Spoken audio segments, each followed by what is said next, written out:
kako je nastajala? Aha, to še je bilo, ja.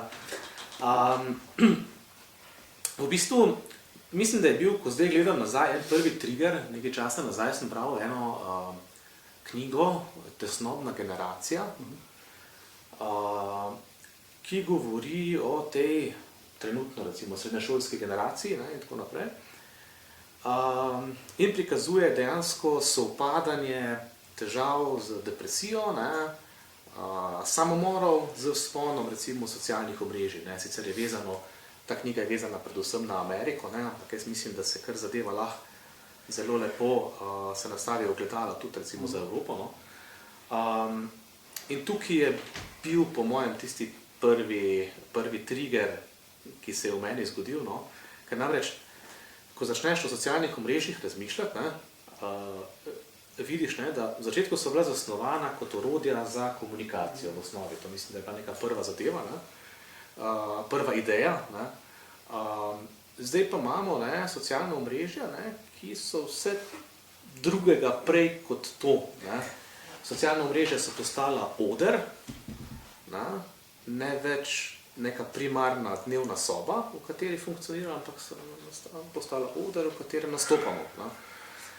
In če to potem povežemo recimo z vsemi algoritmi, ki bi rekel, vodijo socialna omrežja v svojem jedru. Če ste mogoče gledali ta dokumentarc Social Dilemma, mogoče, mislim, da je trenutno na Netflixu, mislim, da se predvaja, je res zelo lepo povedano, kako so v bistvu socialna omrežja, kako delujejo dejansko na našo psihološko raven, oziroma na to, vplivajo dejansko na naše možgane in povzročajo dopamin, postajamo zasvojeni. In tu ne gre za čas, samo za čas, ki ga porabljamo za socialna omrežja, ampak tudi za posledice tega časa, ki so,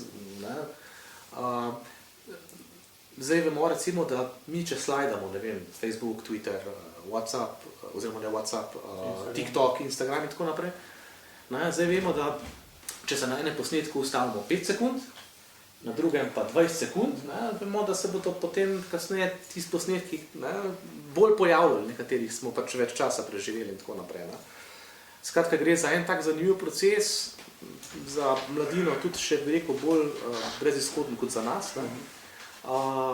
In se mi zdi to tematika, ki pač je tukaj, v kateri moramo tudi skozi nek pesniški jezik spregovoriti.